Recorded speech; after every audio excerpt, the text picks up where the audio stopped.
자,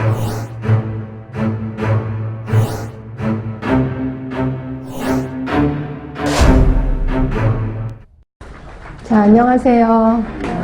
네. 자, 책은 736쪽이고요. 좀 시작 때부터 목소리가 안 좋네. 죄송해요.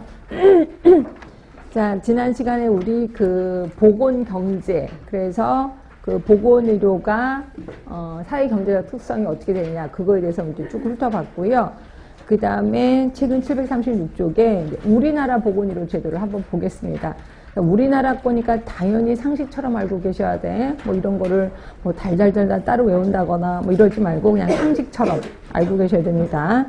자, 일단 우리나라의 보건의료 제도를 크게 세 가지 부분으로 나눠봤어요. 하나가 1번의 시장 조건. 그 다음에 또 하나 옆에 가시면 민간 의료 주도의 시장 구조를 우리가 갖고 있다. 그죠? 그 다음에 큰 3번, 동그라미 큰 3번 보이시죠? 보건의료 부분의 행태 쪽도 한번 훑어봤고, 뒤에 하나 더 있습니다. 보건의료 부분의 성과 부분. 그래서 크게 네 가지로 나눠서 봤는데요. 자, 일단 시장 조건 볼게요. 자, 우리나라는 건강보험 갖고 있죠. 그리고 행위별 수가제입니다. 자, 일단 행위별 수가제니까 의료비가 엄청 많이 오르겠구나 라고 느끼시면 돼. 그런데도 불구하고 의료보험이 있어서 조금 접근하기는 편하겠다라는 생각이 드시면 되는데, 그런데 우리나라의 의료보험 자체가 약간 특이합니다. 특이한 이유 중에 하나가 비싼 건 안 해줘. 그렇죠? 그리고 좀 싼 것만 보험 처리를 해준다라고 보시면 돼. 이런 것들은 외국에서 보면 그게 무슨 보험이야? 뭐 이럴 정도로. 게다가 또 본인 일부 부담금이 센 편이에요. 우리 본인 일부 부담금이 2번이면 몇 분의 몇? 2번 했어. 100분의 20 플러스 10대는 100분의 50입니다.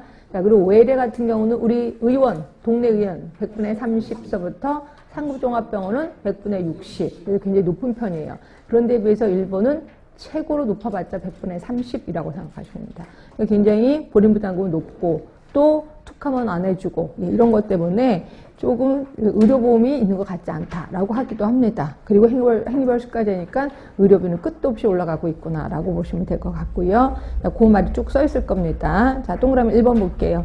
우리나라 의료보험 매우 특이하다. 상당수의 값비싼 서비스는 의료보험급여에서 제외되고 있고, 급여 대상이 되는 보험 서비스를 이용할 때도 상당 수준의 본인 부담금이 있다라고 얘기를 하고 있습니다. 네, 행위별 수가제 밑에 보이시지?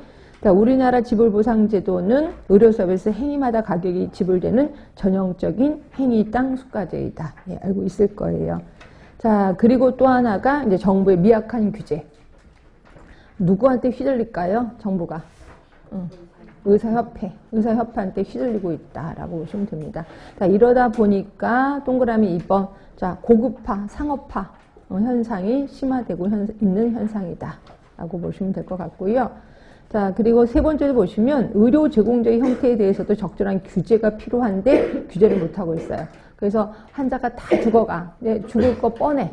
죽을 거 뻔한데도 최선을 다하죠. 그렇죠? 그래갖고 막 돌아가실 것 같아. 그러면 그냥 그 미국 같은 데는 어떻게 할까요? 돌아가실 것 같아. 그러면 그 완화실로 보냅니다. 완화실. 편안하게 돌아가시라고. 근데 우리나라는 돌아가실 것 같아. 중환자실로 보내죠. 중환자실로 보내서 온갖 구멍이랑 구멍에 호수를 닦입니다. 그렇죠? 그래서 나중에 돌아가실 때 그 구멍 제거하는 데만 거의 10분 이상 걸리게끔 이렇게 만듭니다. 그리고 그 피는 또 다 내는 거죠. 돈은. 하여튼 이런 식으로 굉장히 그 행태를 많이 하는데도 불구하고 적절한 규제가 필요한데도 그렇게 못하고 있다라고 돼 있고, 자, 두 번째입니다. 우리는 민간 의료 주도의 시장 구조인 건 아시죠? 그래서 결국 국립병원, 공공의료기관이 별로 없다는 거예요. 그죠? 그것 때문에 민간인이 이걸 갖고 있으니까 의료비도 또 끝도 없이 올라가겠다. 좋은 점은 있는데, 좋은 점 뭘까요? 의료기술이 쫙 올라갑니다. 그러니까 전 세계적으로 의료기술이 좀 뛰어나다라고 보시면 되고요. 자, 행태 부분도 보세요. 아까 제가 얘기한 것처럼 고급화가 되어 있습니다. 고급화되었는데 이 중에서도 더 특히 고급화가 고가 의료 장비가 엄청납니다. 고가 의료 장비 보유 현황, CT 5위, MRI 4위, 그리고 체외 충격파 세석기, 이거 그 결석 치료하는 거 1입니다. 근데 게다가 이제 큰 종합병원 같은 데는 오히려 없는 경우도 많아, 이게. 개인 의원 이런 게 좀 많거든요. 큰 종합병원 응급실에 가시면 이제 가르쳐줘요. 이쪽에 이렇게 꺾어져 가면, 오른쪽으로 몇 번 가면은요, 거기 의원이 있는데 거기 가서 치료하세요. 라고 얘기를 합니다. 오히려 거기 가면 금방 된다라고 얘기를 하고 있습니다. 하여튼, 요거는 우리 1위, 이렇게 생각하시면 될 것 같고요. 자, 뒤로 가세요. 자, 우리는 분명히 의료가 비영리라고 주장을 하고 있습니다. 그런데 아니야, 상업화가 되어 있다. 의료의 상업화라고 보시면 되고요. 그 다음에 결국 1차 의료가 별로 없다는 거예요. 1차 의료, 2차 의료, 3차 의료 아시지? 그러니까 1차 의료가 조금 한 나라에서 몇 %까지 차지하면 될까요? 이상적인 퍼센트. 1차 의료. 보통 70, 80%까지 차지해야 됩니다. 그리고 15%가 2차, 그다음에 나머지 5%가 3차여야 돼요. 근데 우리나라는 1차 의료가 엄청 말도 안 되게 작고 우리나라는 오히려 2차가 좀 더 많다. 이렇게 생각하시면 됩니다. 하여튼 그런 상황이다라고 보시면 되고요. 근데 우리 스스로도요. 1차 의료기관 잘 안 가려고 그래요. 그러니까 동네 무슨 의원, 무슨 내과 의원 그러면 어디 가실 거예요? 여러분들은? 내과 의원 가지요. 왜? 전문이니까 그렇게 간다는 거죠. 근데 우리 스스로도 그렇게 자꾸 눈이 높아지고 있다라고 보시면 돼. 그러면 성과 부분은요. 그럼 성과 부분 좋아질 거 아니에요. 그런데 이제 형평성, 아까 말한 의료가 계속 고급화되고 상업화되니까 양극화 현상이 일어나니까 비형평이라고 하는 거고요. 그리고 돈이 되게 많이 투자한 데 비해서 국민의 건강은 여전히